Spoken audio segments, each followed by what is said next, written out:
अल्लाह के नबी फरमाते हैं जब रात को सो तो तिहाई कुरान पढ़ के सोया करो।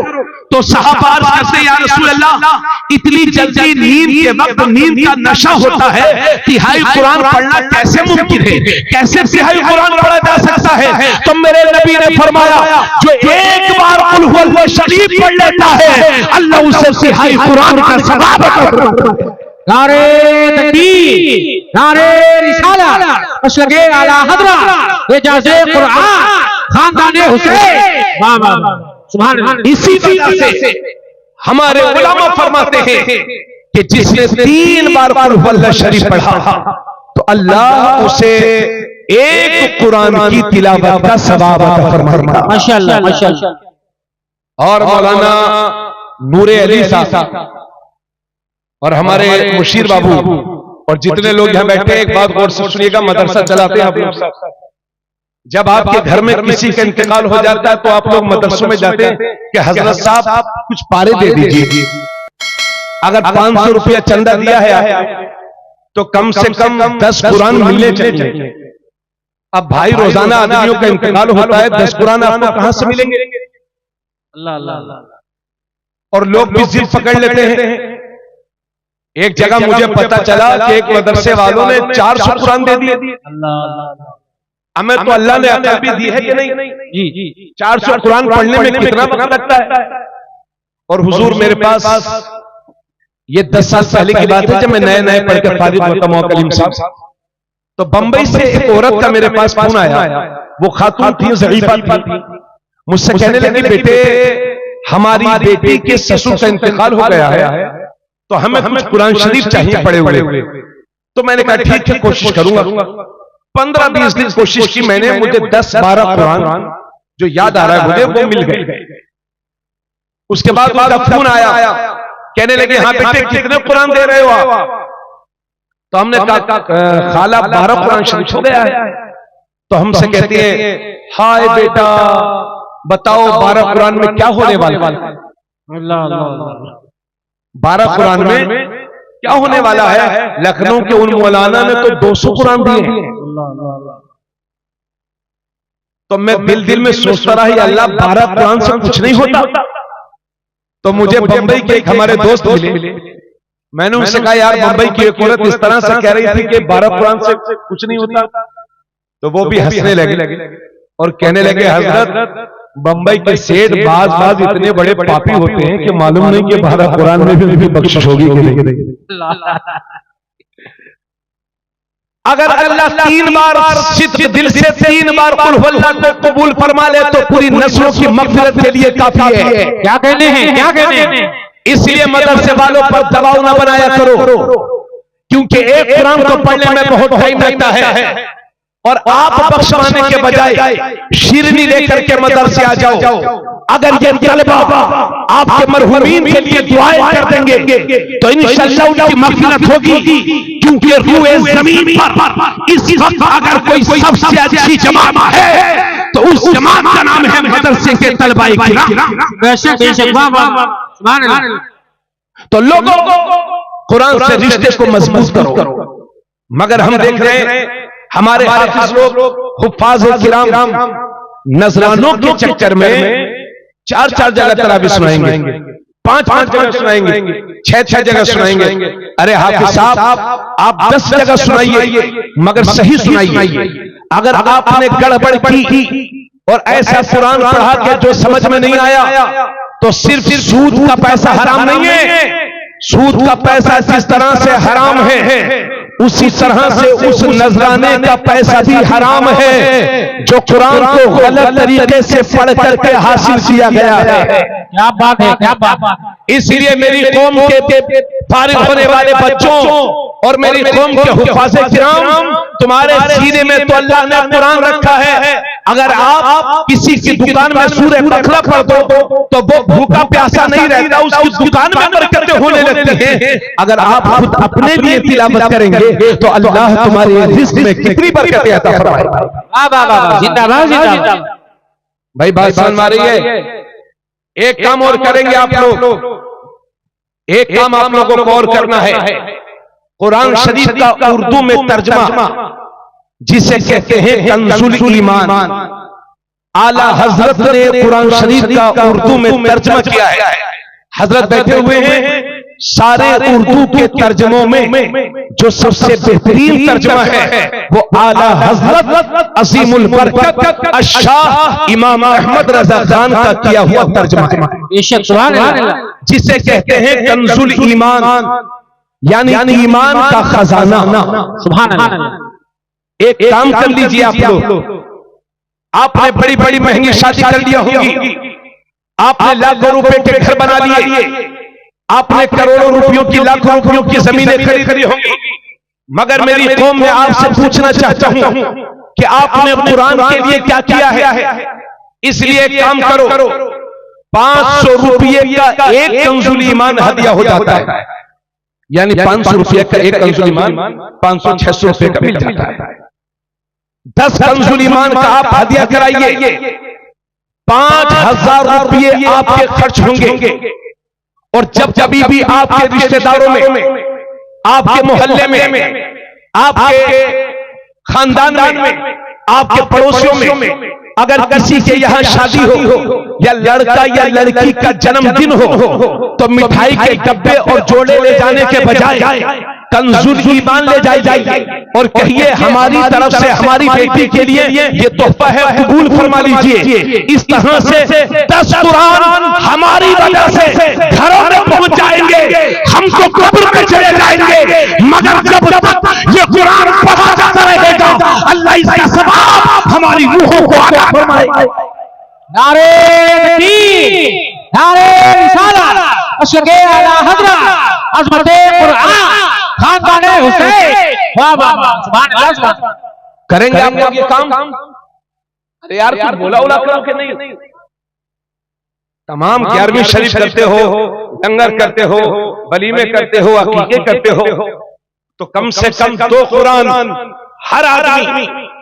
हाँ भाई शाहिद भाई, आपने खाना बहुत बढ़िया खिलाया माशाल्लाह। 10 कुरान शरीफ कंजुल ईमान हदिया करा कर अपने घर लाई और उसको तकसीम कीजिए लोगों में। समझ गए? सभी लोग 2, 3, 4, 5 जिसकी जो इस्तिताअत हो कंजुल ईमान लाइए, अपने घरों में रखिए। और आप ये सोचते होंगे कि साहब कोई पढ़ने वाला ही नहीं है तो देख करके करेंगे क्या? अरे आज आप कुरान शरीफ लेकर के जाओ, इंशाअल्लाह कुरान की बरकत से अल्लाह उसी घर में पढ़ने वाला भी पैदा फरमा देगा। क्या कहने बहुत इंशाअल्लाह ताला। और हजरत मेरे नबी ने साथ ही साथ ये भी फरमाया कि जब कुरान पढ़ा करो तो रोया करो, आंसू बहाया करो, और अगर रोने से आंसू ना निकलते हो, रोना ना आता हो, तो हुजूर फरमाते हैं रोने जैसे शक्ल ही बना दिया करो। अल्लाह अल्लाह अल्लाह। हजरत दातागंज बख्श लाहौरी से किसी ने कहा कि हुजूर अगर कुरान पढ़कर रोना भी ना आता हो और रोने जैसी शक्ल भी न बनती हो तब क्या करें? तो हजरत ने फरमाया ऐसे आदमी को चाहिए कि अपनी किस्मत पर रोया करे कि दिल इतना काला हो गया है कि कुरान पढ़कर के भी उसे रोना नहीं आता। और बुजुर्गों ने कहा है कि जिसका दिल करे कि वो अल्लाह से बातें करे। आप लोग अल्लाह से बात करना चाहते हो? क्यों भाई? अल्लाह से बातें करना चाहते हो कि नहीं? आप लोग पीछे वालों सब लोग अल्लाह से बातें करना चाहते हो ना? तो बुजुर्गों ने कहा है कि जिसका दिल करे कि वो अल्लाह से बातें करे तो उसे चाहिए कि कुरान खोल करके बैठ जाया करे। कुरान पढ़ रहे हो गोया कि खुदा से बातें कर रहे हो। इसलिए कुरान शरीफ पढ़ोगे इंशाअल्लाह रोजाना। हाथ उठाओ सब लोग, पढ़ेंगे ना इंशाअल्लाह। अरे यार मुसलमान इतने सुस्त कैसे हो गए भाई आप लोग? ये पूरी फरवरी में इतने सुस्त लोग तो पहली बार मिले मुझे। कहिए सब लोग इंशाअल्लाह, और हाथ उठाइए सब लोग। ये देखो। अरे हथवा उठा लो थोड़ा सा। ना ही पढ़ना चाहोगे तो अल्लाह रब्बुल इज्जत तौफीक देगा पढ़ने की। सब लोग हाथ उठाओ, माँ बहनें हाथ नहीं उठाएंगी, वो दिल ही में कहेंगी। कहिए इंशाअल्लाह अपने घरों में कुरान की तिलावत का एहतमाम करेंगे इंशाअल्लाह। अल्लाह ताला आप सबको सलामत रखे। थोड़ी सी तकरीर और करना चाहता हूं, इजाजत है आप लोगों की? हजरात, तो नबी करीम सल्लल्लाहु अलैहि वसल्लम ने फरमाया कि जब कुरान पढ़ा करो तो आंसू बहाया करो, रोया करो। इसलिए कुरान पढ़ने की आदतें डालो, कुरान से रिश्ते को मजबूत करो। और अभी 2 साल पहले, 3 साल पहले हॉलैंड में, जर्मन में और दुनिया के कुछ मुल्कों में कुरान करीम को जलाया गया है। मालूम है ना आपको? कुरान करीम को जलाया गया, नजरे आतिश किया गया। तो बदले में आप क्या करेंगे? अगर मैं आपसे पूछूं कि कुरान को जलाया गया है तो आप कहेंगे चलो हजरत धरना देंगे, हम कुरान के लिए जान दे देंगे। हजरत याद रखिए, अगर कुरान के लिए जान देने का जज्बा आपके अंदर है तो इस हौसले को मुबारकबाद देता हूं। अल्लाह आपके हौसलों को सलामत रखे। मगर याद रखे, कुरान आपकी जाने लेने के लिए नहीं आया है, बल्कि कुरान इंसान की जान बचाने के लिए आया है। हजरत, ये जितने भी कुरान करीम के खिलाफ उंगलियां उठा रहे हैं या जबानें चल रही हैं या जला रहे हैं, और अल्लाह ना करे कि ऐसे हालात हमारे मुल्क में कभी हो कि कोई कुरान करीम की बेहुरमती करे। सदबार तौबा, अगर कहीं इस तरह के हालात पेश आ जाएं तो आप कहेंगे कि चलो धरना देंगे, एहतिजाज करेंगे। तो ये मेरी कौम अपने उलमा के मशवरे के बगैर कभी धरना न देना, एहतिजाज न करना, क्योंकि हम धर्मों की हालतें देख रहे हैं, एहतिजाज का रिजल्ट हम देख रहे हैं। एक बात तय कर लो, और अब हमारा अगला कदम ये होगा कि कुरान के खिलाफ अगर कोई एक जबान चलेगी, कुरान के खिलाफ कोई एक उंगली उठेगी, तो ये तय कर लो कि कुरान के खिलाफ अगर कोई एक जबान चलेगी तो हम बदले में 100 जबानें कुरान पढ़ने वाली तैयार करते हैं। अगर एक कुरान को जजे कोई तो बदले में 100 हाफिज कुरान तैयार कर दो। माशाअल्लाह, माशाअल्लाह। बोलो भाई, जोर से सुभान अल्लाह। मदरसा गौसिया ने 2 हाफिज कुरान अल्हम्दुलिल्लाह फारिग किए, 2 हाफिज। और इंशाअल्लाह वो दिन भी आएगा कि एक साल में 10 हाफिज कुरान इंशाअल्लाह इस मदरसे से फारिग होंगे। मैं मुशीर भाई और इनके तमाम दोस्तों को मुबारकबाद पेश करता हूं। और याद रहे, आप हाफिज कुरान की इज्जत भी करें, क्योंकि नबी फरमाते हैं हाफिज कुरान अल्लाह का दोस्त होता है। तो जिसने हाफिज कुरान से दोस्ती की उसने गोया अल्लाह से दोस्ती की, और जिसने अल्लाह से दोस्ती की समझे वो शख्स जन्नती हो जाया करता है। इसलिए हाफिज कुरान की इज्जत किया करो। आप लोग तो अगर इमाम साहब तकरीर करें मस्जिद में और कह दें कि जो बैंड बाजा बजाएगा शादी में उसका हम निकाह नहीं पढ़ाएंगे, अगर इमाम साहब हिम्मत करें तो हमारी कौम ही के बिगड़े हुए सेठ अमीर जिनके दिमाग पागल हो चुके होते हैं, वो कहते हैं अरे ये 5000 मौलवी हमें सिखाएगा ये मौलवी। और इस मौलवी से कह देना कि आज कल तक हमारी बस्ती खाली कर दे। ये है हमारी कौम का सलूक। हमारी कौम के गरीबों के इमामों के साथ, मदरसे के मुदर्रिसीन के साथ 5-5 हजार, 6-6 हजार, 7-7 हजार तनख्वाहों में अपने घर बार को छोड़ करके तुम्हारे बच्चों को कलमा सिखा रहे हैं, तुम्हारे बच्चों को कुरान शरीफ पढ़ा रहे हैं। अगर इसी मजमे में कितने लोग वो होंगे कि उन्हें 6000 रुपए की नौकरी दी जाए तो मियां शायद के 2-4 लोग तैयार हो जाए। मगर मेरी कौम के ये उलमा अपने बीवी बच्चों को छोड़ करके दूर दराज सफर तय करके मस्जिदों को क्यों आबाद करते हैं? अगर एक जगह छुट्टी है तो दूसरी जगह तलाश करते हैं, अगर दूसरी जगह छुट्टी है तो तीसरी तलाश करते हैं। 25 साल पढ़ाते हुए हो गए और 15-20 जगह बदल गई, मगर फिर भी मस्जिद तलाश रहे हैं, फिर भी मदरसा तलाश रहे हैं। उसकी वजह जानते हो क्यों? ऐसा क्यों है? वजह उसकी ये है कि जब ये हमारे बच्चे मदरसे में पढ़ते थे तो इन्होंने आका की वो हदीस सुन ली थी। मेरे नबी ने फरमाया था खैरुकुम मन तअल्लमल कुरान व अल्लमा। ए लोगों, तुम में से सबसे बेहतरीन इंसान वो है जो खुद कुरान पढ़े और दूसरों को पढ़ाए, जो खुद कुरान सीखे और दूसरों को सिखाए। नारे तकबीर, नारे रिसालत मसलके आला हज़रत फैज़ाने कुरान औलादे इमाम हुसैन मुफ्ती तबरेज़ आलम साहब किला रामपुरी। वाह वाह वाह। मैं मास्टर साहब की औलाद हूं। मेरे वालिद साहब मास्टर साहब से साहब गवर्नमेंट की नौकरी करते थे, पोस्टमैन थे वो। मेरे वालिद पोस्टमैन होने के बावजूद हम दोनों भाइयों को हाफिज कुरान आलिम दीन बनाया। सुभान अल्लाह सुभान अल्लाह। आज इसी मजमे में ये नियत करके उठो कि इंशाअल्लाह अल्लाह पाक जो हमें बच्चे देगा, लड़के देगा, उनमें एक न एक को जरूर आलिम दीन या हाफिज कुरान बनाएगा। क्या बात है, वाह वाह। अरे बोलो भाई, हिम्मत कर रहे हो कि नहीं? या खाली नारे सुन के नारे पे नारे और नारे तकबीर मौला अली का दामन और गौसे आजम का दामन नहीं छोड़ेंगे, नहीं छोड़ेंगे। साहब कौन छोड़ता, मगर पकड़ लो सही से तब ना। अब जरा मेरी बातों को सुनिए। नबी करीम सल्लल्लाहु अलैहि वसल्लम ने फरमाया, मन तमस्सका बिसुन्नती इंदा फसादी उम्मती फलहु अज्रु मिअती शहीद।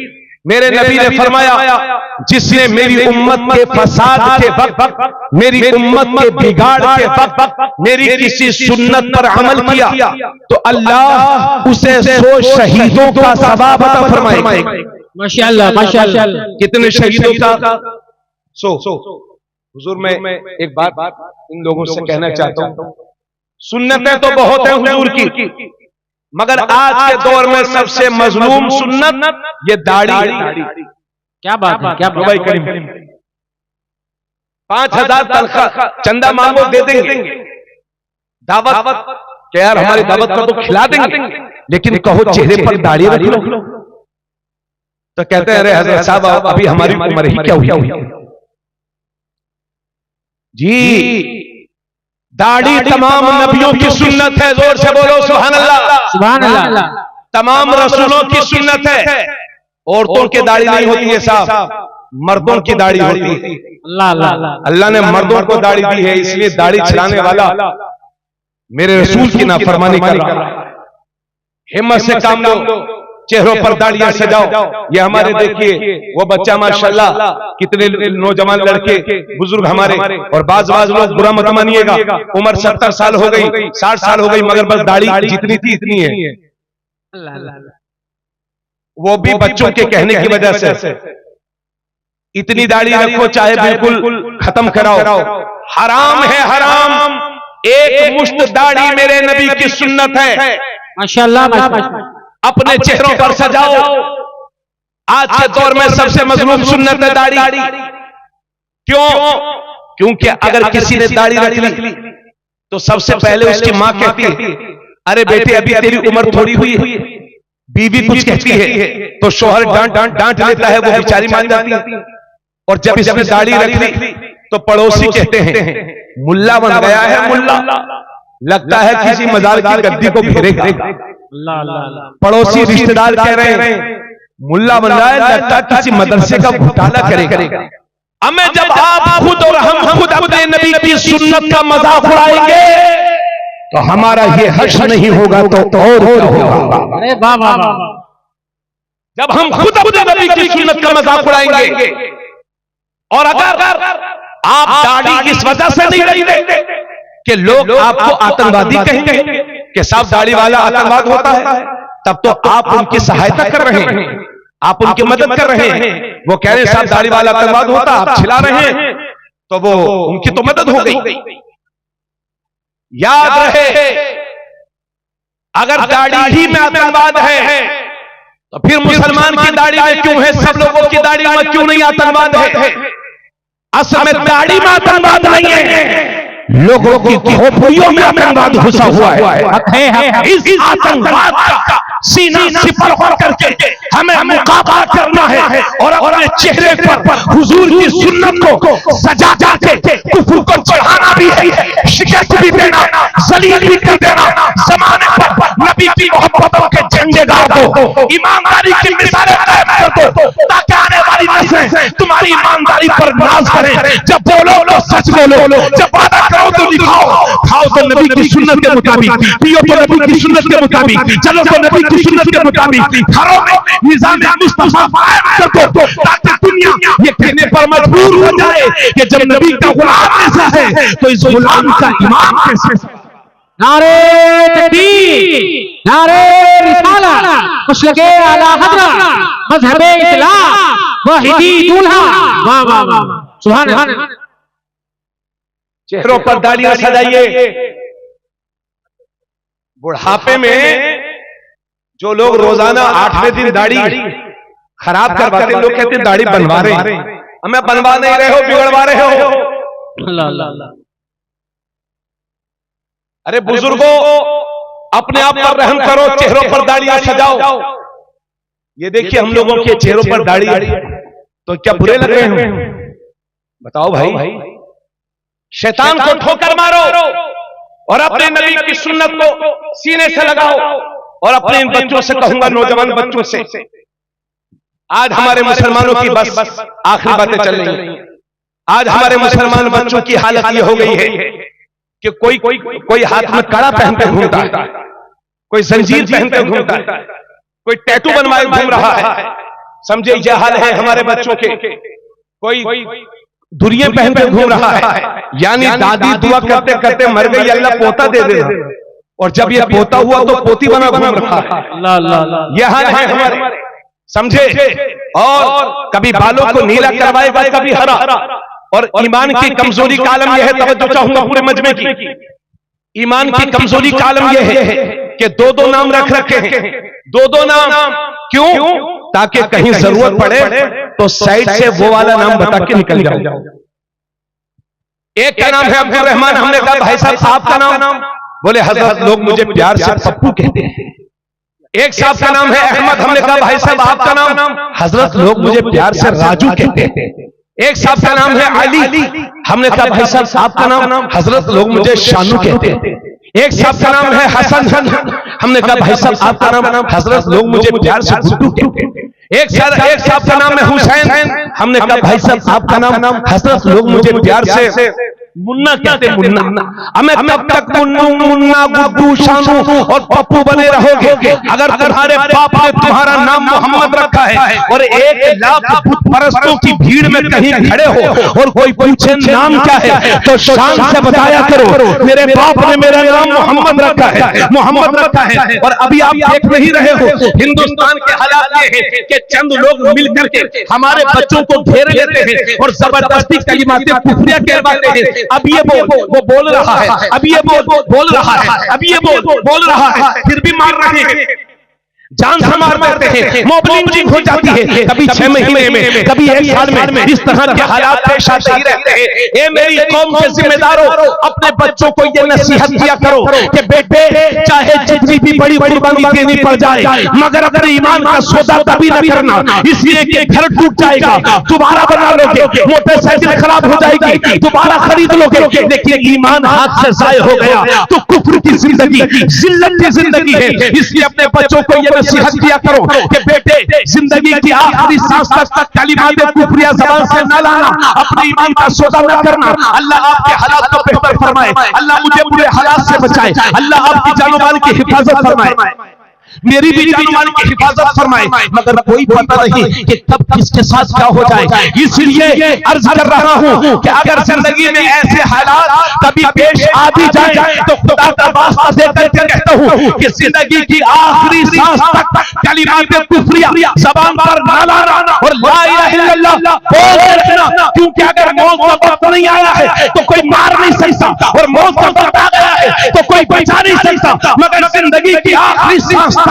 ला इलाहा इल्लल्लाह बोल देना, क्योंकि इसी हालत में अगर मर भी जाओगे तो शहीद कहलाओगे और बच जाओगे तो गाजी कहलाओगे।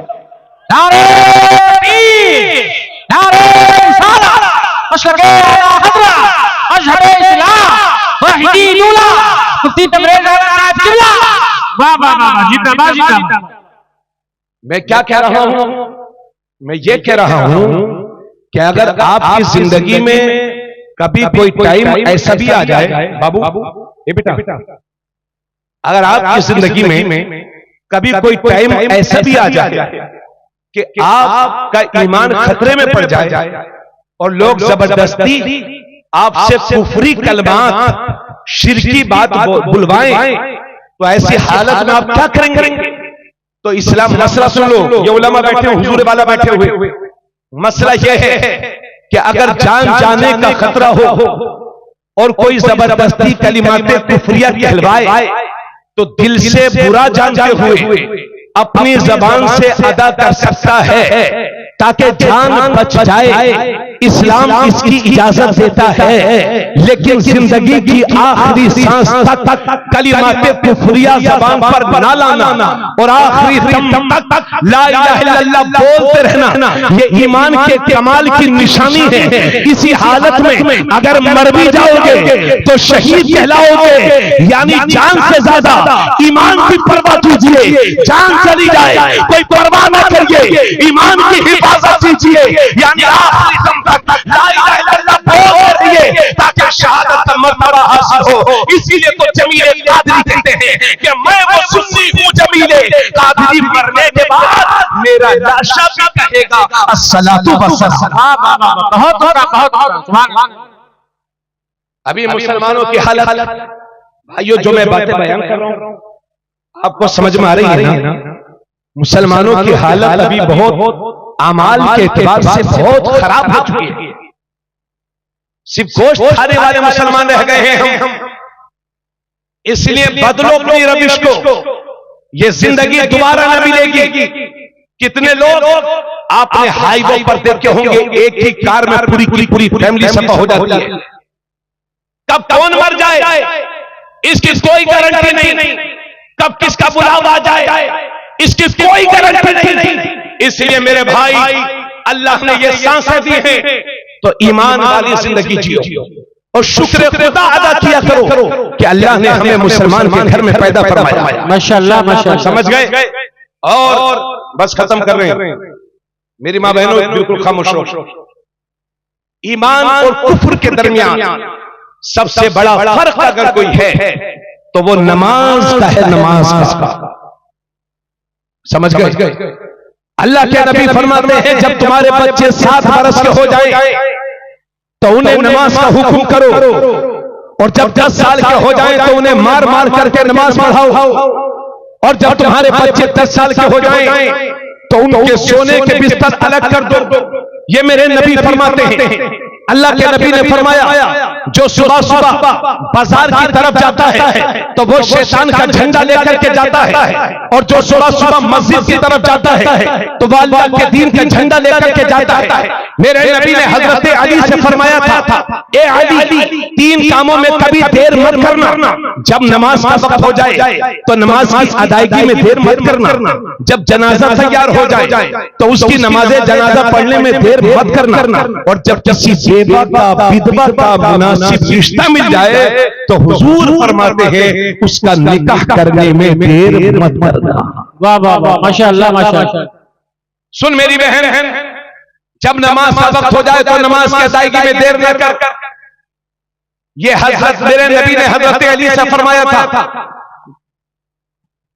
जब नमाज का वक्त हो जाए तो नमाज की अदायगी में देर न करो।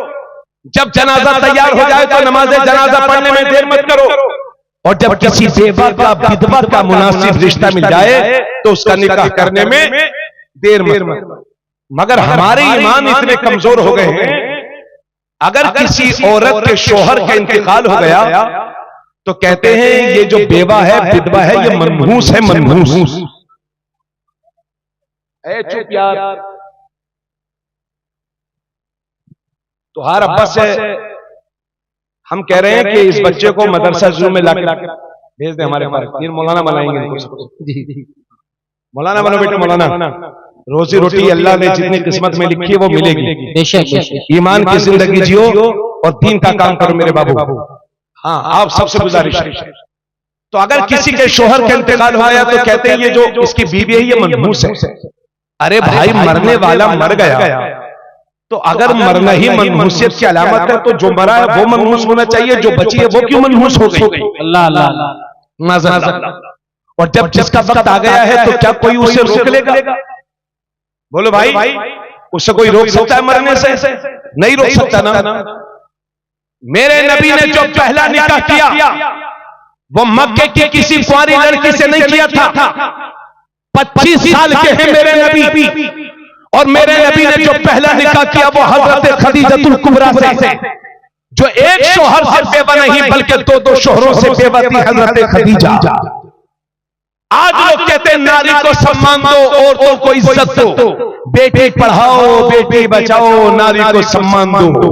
ये आज नारा लगता है अपने मुल्क में, लेकिन याद रख मेरी बहन, अगर कायनात में सबसे ज्यादा तुझे किसी ने सम्मान दिया है तो वो हमारे मदीने वाले आका की साथ। सुभान अल्लाह, सुभान अल्लाह।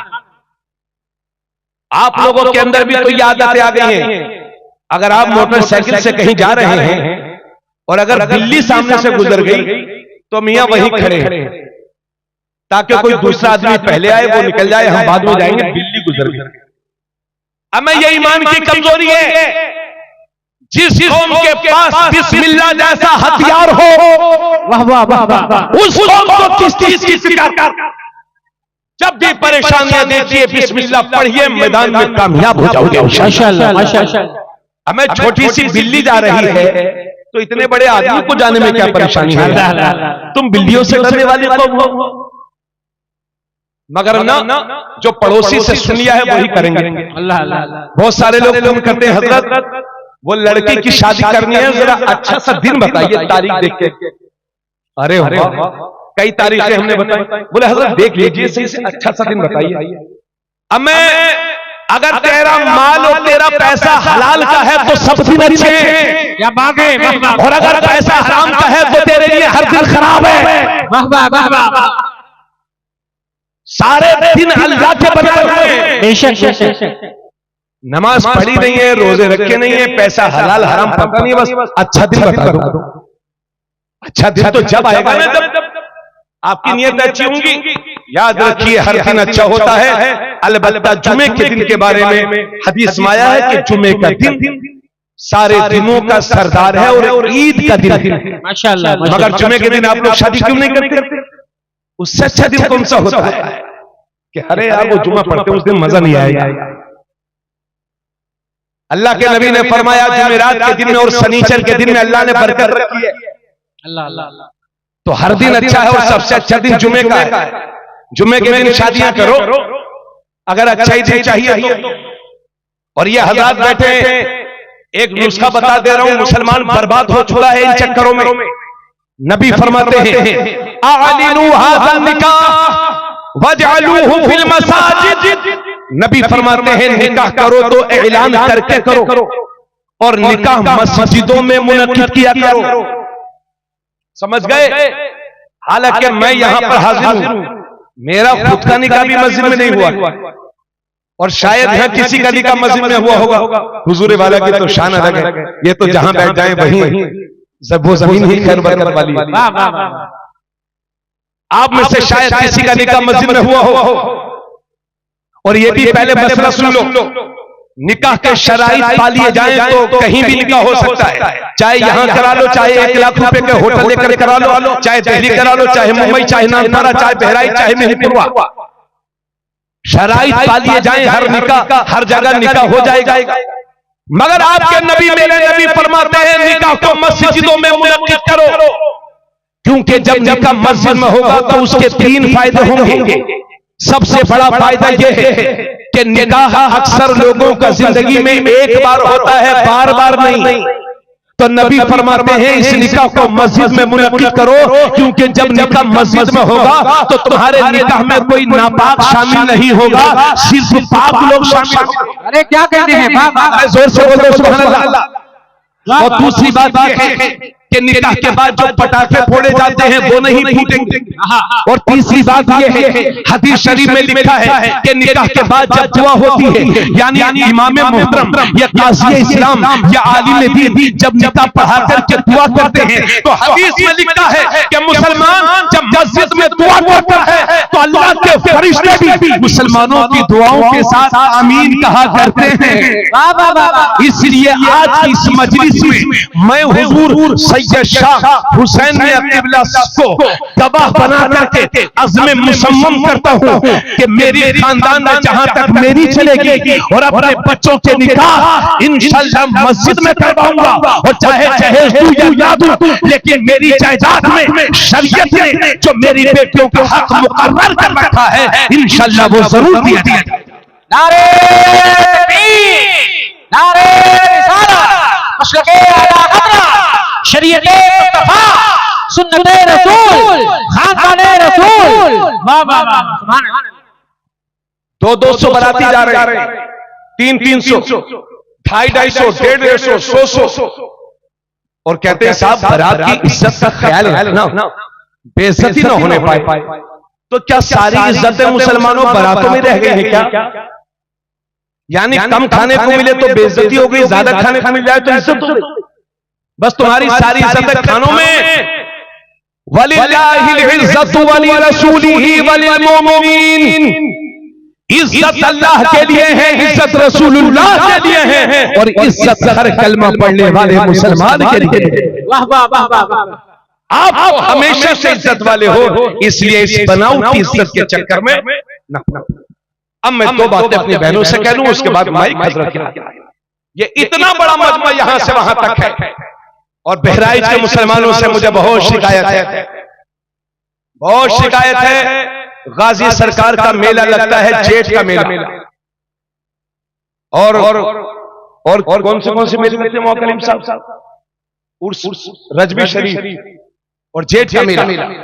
मियां कोई गांव ऐसा नहीं है कि जहां से ट्राली भर भर के औरतें न जाती हो जी, और मियां रोक रहे हैं तो मियां की चल कब रही है, जाना ही जाना है।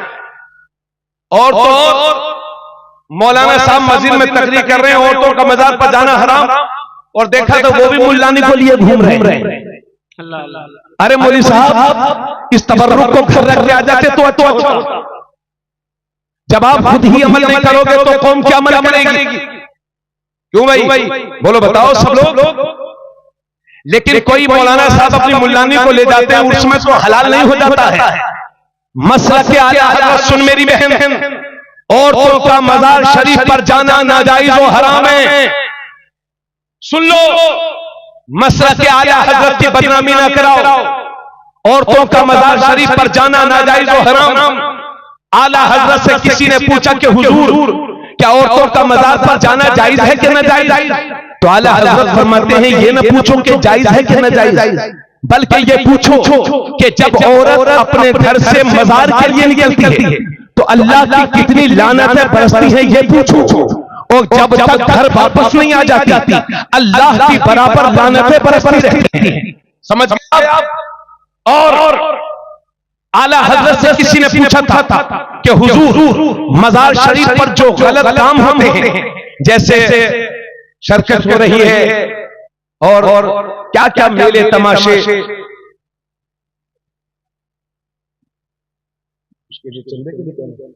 चलिए ठीक है, ले लो भैया, ये जितना चंदा है मैं करवाता हूं अभी। अरे बैठो, परेशान तो नहीं होना आप लोग, बस खत्म हो रही तकरीर, हजरत से मुरीद होना है। जो मुरीद नहीं है वो मुरीद हो जाओ। हजरत का सिलसिला बड़े पीर साहब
तो बहराई जहाजी कभी खुश न होगा। इसलिए मेरी बहन अगर इन अल्लाह वालों को खुश करना चाहती हो तो ऐसा करो, अपने ही घर में रहो, इबादत करो, बच्चों की सही तरबियत करो, शोहर की फर्माबरदारी करो, मुसल्ला उठा लो, इबादत कर।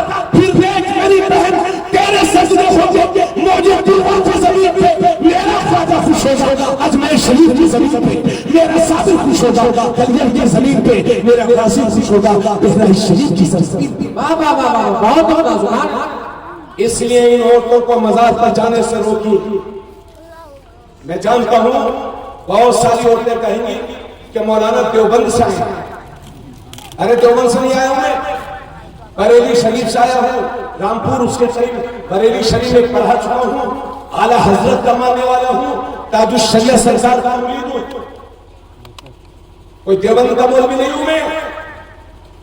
और ये मानेंगे नहीं, बहुत जिद्दी होती है। जरूरत पड़े तो डांट दीजिए, समझ गया। अरे मेरी बहन तुझे सज्जादा फातिमा ज़हरा का नाम रास्ता दूंगा। तुम्हारा यह अकीदा है कि सारे वली जिंदा है, जब जिंदा है तो जिंदा वली तुम्हारी बातें तुम्हारे घर से सुनेंगे। तो औरतों को मजार पर जाना हराम। सिर्फ एक ही मजार दुनिया में ऐसा है कि जहां औरतें जब चाहें तब जा सकती हैं, और वो है मेरे नबी का मजार। सुभान अल्लाह, वाह वाह वाह वाह।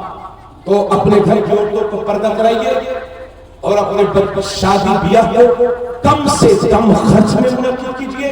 इसलिए कि नबी फरमाते हैं सबसे ज्यादा बरकत वाला निकाह वो है जो कम से कम खर्च में मुनक्किद हो जाए। इसलिए जहेज देने के लिए जमीनें न बेचिए, कर्ज न लीजिए, दिखावे के लिए कर्ज न लीजिए, क्योंकि हम इस तरह की हरकतें करेंगे तो अगर किसी की 3 बच्चियां गरीब आदमी है और 3 बच्चियां जवान हैं तो उस बेचारे के दिल पर क्या गुजरेगी। कितने लोग आत्महत्या और खुदकुशी करने पर मजबूर हैं जिनकी 3 बेटियां जवान हैं। और अगर सही वक्त पर हम अपने बच्चों की शादियां नहीं करेंगे तो हमारे ये बच्चे गुनाह की तरफ बढ़ेंगे, जिना की तरफ बढ़ेंगे। इसलिए सही वक्त पर अपने बच्चों की शादी कम खर्च में मुनक्किद कीजिए, और जो पैसा बचे उससे अपने बच्चों को पढ़ाइए, अपनी हैसियत से पढ़ करके पढ़ाइए। बच्चों के हाथों से मोबाइल छीन करके उन्हें कलम और किताब की ताकत फराहम कीजिए, क्योंकि जमाने में मुस्तकबिल में हुकूमत उसी कौम की होगी जिस कौम के नौजवानों में कलम, जिस कौम के नौजवानों के हाथ में कलम और किताब होगी, जमाने में हुकूमत उसी की होगी। इसलिए इसी तरह से सोचते रहे तो आने वाले वक्त में तुम्हारे नाम को मिटाने की कोशिश की जाएगी। इसलिए मुसलमान बेदार हो जा, अल्लाह से लगा ले, हुजूर को राजी कर ले, जमाने में निजाम मुस्तफा कायम कर लो, इंशाअल्लाह कामयाबी तुम्हें मिलेगी। घबराने की जरूरत नहीं है। वअंतुमुल आलौना इन कुंतुम मुमिनीन, तुम ही बुलंद रहोगे, तुम ही इज्जत वाले रहोगे अगर मोमिन कामिल हो जाओ। एक जुमला अर्ज कर रहा हूं, ये आंधियां हैं, ये बादल हैं, छट जाएंगे, इस्लाम को उजाला सुबह क़यामत तक बाकी रहेगा। आप अपना रास्ता सजा रखो, अगर रास्ते में पत्थर भी होंगे तो अल्लाह मोड़ बना देगा, कांटे भी होंगे तो फूल बना देगा। आज भी हो इब्राहिम सा ईमा पैदा आग कर सकती है अंदाज़े गुलिस्ता पैदा। वमा अलैना इल्लल बलाग। अस्सलामु अलैकुम व रहमतुल्लाहि व बरकातुहू। नहीं